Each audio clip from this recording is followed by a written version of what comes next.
Clubhouse, c'est un média exceptionnel pour toute personne ou toute marque qui a envie de transmettre des valeurs. Et ça s'est inscrit très naturellement dans la stratégie de Feed, puisque depuis maintenant 4 ans, on essaie de pousser les gens au quotidien à se dépasser. Feed, c'est bien plus qu'une simple marque de nutrition. Et du coup, Clubhouse nous permet de prendre la parole, d'être très visible et surtout de transmettre des valeurs qui sont importantes pour nous. Le travail, l'ambition, la détermination, la résilience. Et c'est ce qu'on évoque tous les jours dans des rooms qui ont vocation à aider les gens à faire un peu plus de leur quotidien et à atteindre leurs rêves. Plus de 30 000 déjà en seulement 3 semaines. Donc c'est un reach introuvable sur une autre plateforme. On gagne environ entre 500 et 800 abonnés chaque jour, ce qui est énorme quand sur Instagram, une marque est contente de pouvoir garder 20 secondes d'attention d'un client. Sur Clubhouse, on va rester avec eux pendant 1 heure, 2 heures, 3 heures. Les taux d'écoute sont exceptionnels et ça nous permet d'être au plus proche du client sans parler de produit. Et c'est super important aujourd'hui, à mon sens, qu'une marque puisse rayonner et transmettre plus qu'un simple aspect mercantile. Donc on va continuer, ça fait partie de notre stratégie sur le long terme. On traque surtout la data au niveau de l'intérêt, ce qu'on appelle la stickiness des utilisateurs. On essaie vraiment que les personnes qui sont sur Clubhouse restent le plus longtemps possible dans nos rooms, participent et ont envie de monter sur ce qu'on appelle la scène, on stage. Et ça fonctionne vraiment très bien. On a la plus grosse communauté française Clubhouse.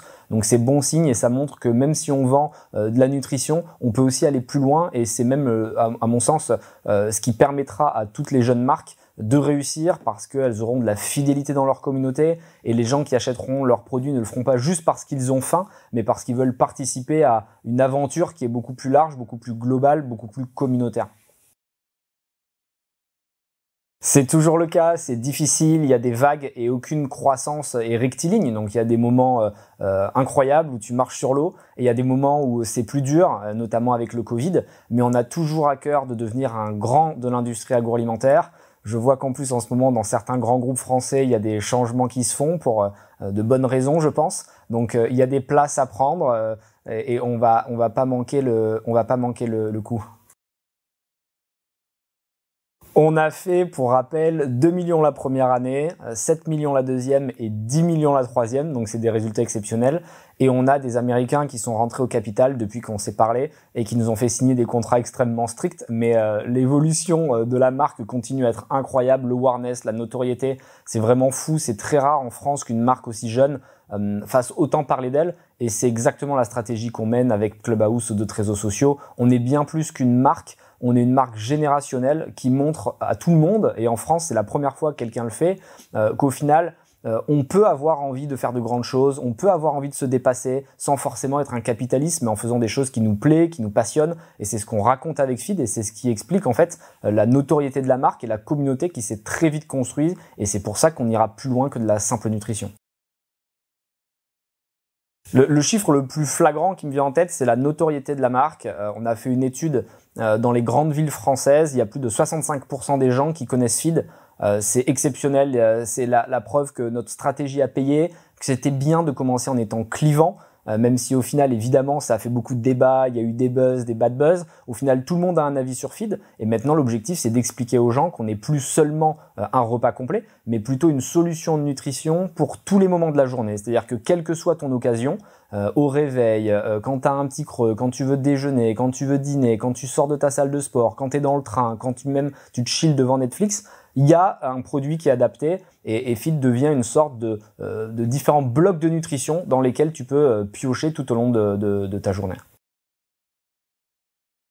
Je pense que ça évolue très vite et c'est bien. Les consommateurs commencent à jouer un véritable rôle dans les décisions qui sont prises et c'est super de voir qu'il y a une prise de conscience grâce au digital, grâce à l'information qui se répand beaucoup plus vite grâce à Internet. Les grands groupes sont dans une phase où ils sont dans l'obligation de se réinventer. Et ça, c'est génial et pas sur du bullshit comme on l'a souvent vu et ce qui a expliqué certains départs, des gens qui parlent et qui ont des idéaux personnels et qui veulent les imposer, mais plutôt en écoutant le consommateur. Et c'est la clé d'une start-up et c'est ce qui sera la clé à mon avis des grands groupes, être capable de se réinventer non pas avec ses propres lubies, mais en fonction de ce qu'attendent les gens. Et ça, c'est cool parce que au final, on est, nous, en collaboration ou en discussion, en tout cas avec plusieurs grands groupes. On discute avec eux parce qu'ils nous demandent comment vous voyez l'avenir et c'est exactement exactement la question que tu me poses, donc c'est intéressant. Et nous, on a la chance d'être connectés au peuple. Et quand je dis connecté au peuple, c'est pas du tout stigmatisant. Je parle du peuple au sens large. Moi-même, j'en viens. Hein. Tout le monde sait que maintenant, mon père était contrôleur, ma mère vendeuse. Et du coup, j'ai cette capacité à comprendre le peuple. Et je vois, à titre perso, une vraie bipolarité dans les usages alimentaires du quotidien. Il y a les moments où les gens ont envie de se faire plaisir. Ils ont envie de bien manger, donc des produits qui vont être bio, qui vont nécessiter un peu de temps de préparation pour se mettre autour de la table, pour vraiment avoir un moment social. Et puis des moments beaucoup plus pragmatiques, des moments où la food va devenir fonctionnelle. Et c'est déjà le cas dans les pays nordiques et aux États-Unis, ce qu'on appelle la functional food. C'est de la nutrition avec une finalité très précise qui vient répondre à un besoin. Donc là, on est vraiment dans l'utilitarisme de la food. On oublie un petit peu le plaisir, même si ça reste important et qu'il faut que l'organoleptique soit quand même le meilleur possible. Et là, du coup, c'est ce qu'on va appeler la smart food, la nutrition où tu viens piocher, t'attends un besoin immédiat, un peu comme le fait Feed, et ça t'apporte tout ce dont tu as besoin. Et ces deux moments vont venir se mêler, se mélanger.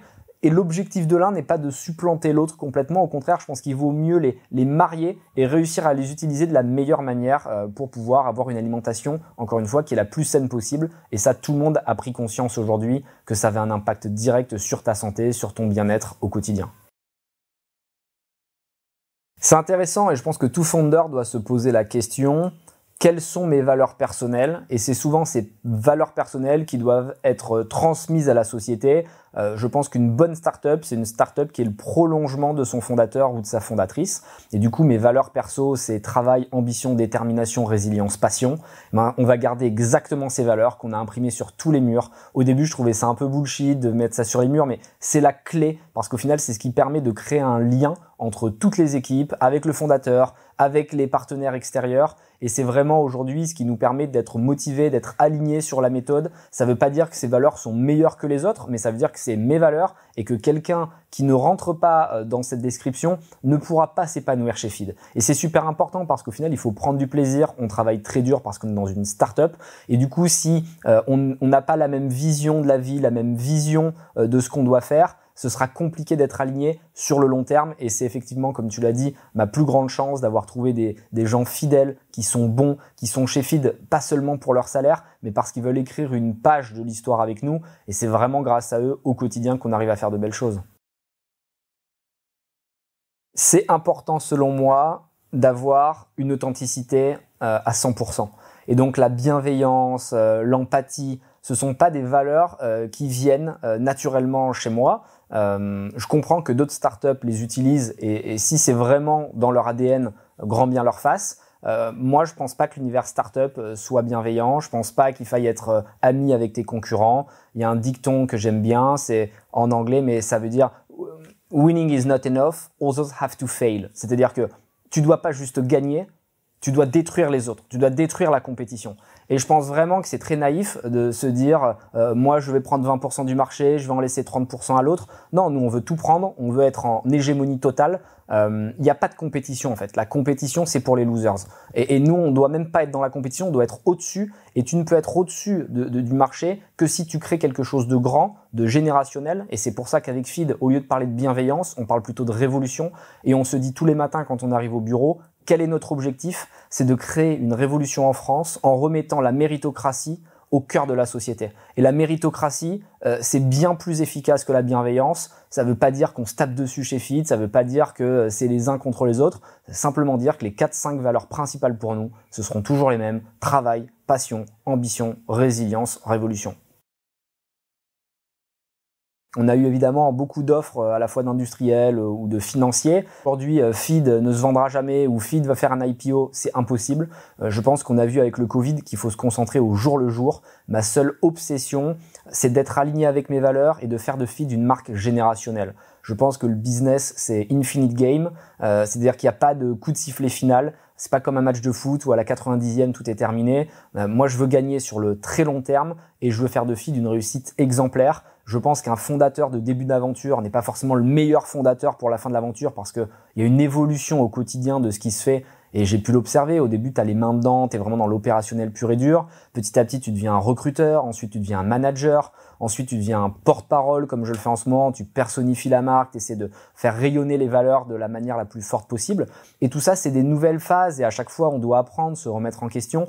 Donc, je suis super impatient de voir ce qui va se passer demain. Honnêtement, je suis pas devin et je ne peux pas deviner l'avenir. Mais ce qui est sûr, c'est qu'on va prendre du plaisir au maximum. Et le jour où je prendrai pas de plaisir, où j'en prendrai moins, c'est que ce sera peut-être le moment pour moi de faire autre chose. Mais vraiment, la marche est encore longue. Quand je vois les grands groupes qui font des milliards d'euros de chiffre d'affaires, je me dis qu'on a une belle marge de progression. Très rapidement, c'est de faire connaître et comprendre aux Français que FID, ça va plus loin que le simple repas, comme on a commencé au début, mais que c'est vraiment des blocs de nutrition dans lesquels ils peuvent venir piocher à tout moment de la journée. Donc on veut devenir le leader de la nutrition dans un premier temps. Après, il y aura possibilité d'ouvrir encore plus, et c'est ça l'intérêt d'être FID, une marque très large, parce qu'à partir du moment où tu pousses les gens à se dépasser, à faire plus de leur quotidien, tu t'ouvres les portes vers l'infini. Mais vraiment, le prochain step, c'est que FID soit une marque référence en nutrition et qu'à tous les moments de la journée, t'as faim ou tu veux manger quelque chose parce que tu veux être en forme, tu penses immédiatement à FID. Il faut que ça rentre dans les mœurs et c'est ce qu'on est en train de faire. Il y a eu une mode des DNVB il y a quelques années, donc Digital Native Vertical Brand, qui ne vendait qu'online. Maintenant, c'est la mode des ONVB, Omnicanal Vertical Brand. Ça veut dire que tu jongles à la fois avec le online, à la fois avec le offline et avec le retail. Je pense que c'est clé parce qu'on a vu avec le Covid qu'il fallait pouvoir changer de jambes très rapidement. Parfois, les livraisons étaient bloquées en supply chain, donc si on n'avait pas de offline, on aurait été à 0 de CA. Parfois, c'est les magasins qui fermaient, on était très content d'avoir le online. Donc, super important pour une startup de pouvoir choisir son canal en fonction des momentum. Au début, on était à 100% online. On est passé petit à petit à 50% pour faire simple. Donc, vraiment, c'est important pour nous de pouvoir mettre le produit dans toutes les mains et d'avoir des points de contact à différents endroits. Donc, on va évidemment être dans les chaînes traditionnelles, classiques, comme Franprix, Monoprix, Carrefour, Auchan, enfin toutes les marques connues, mais aussi dans les pharmacies, dans les salles de sport, dans les trains, dans les avions, dans les machines automatiques. L'objectif, c'est que partout où tu passes, tu penses à FID et c'est là qu'on va encore plus te simplifier la vie et t'apporter des solutions de nutrition efficaces à toutes les occasions de ta journée. Très clairement, la priorité pour moi, c'est de garder en tête la rentabilité. Il y a beaucoup de startups qui ont levé énormément d'argent. La réalité, c'est que quand le marché va mal, il y a un effet ciseau qui peut être violent et que c'est clé pour toutes les boîtes, toutes les startups, notamment produits qui se lancent, de garder en tête ce qu'on appelle nous la CM3, donc la bottom line, de manière à pouvoir stand alone et pas être dépendant des levées de fonds, des investisseurs qui ont évidemment tendance à être beaucoup plus frileux quand le marché se complique. On a toujours Feedback, la fondation de Feed à qui on reverse 1% de notre chiffre d'affaires chaque année et ça nous permet, en parallèle de tous les autres réseaux sociaux, d'expliquer les valeurs de Feed, pourquoi on se bat. Ça a 3 intérêts. Le premier, c'est de motiver l'équipe à travailler plus parce qu'ils sont pas là que pour vendre des bars, mais pour aider des projets de manière très concrète. Ça permet aussi d'expliquer ce que fait la marque aux consommateurs et de montrer que Feed, c'est vraiment le dépassement du quotidien, quels que soient tes objectifs. Et le troisième intérêt, il est très égoïste, très personnel. Ça me rappelle qu'il y a des gens qui souffrent comme moi j'ai souffert quand j'étais jeune et du coup que la compétition va être rude parce qu'il faut toujours se méfier des gens qui arrivent et être au contact de ces personnes qui sont dans la souffrance, dans la difficulté, me redonne un boost d'énergie au quotidien.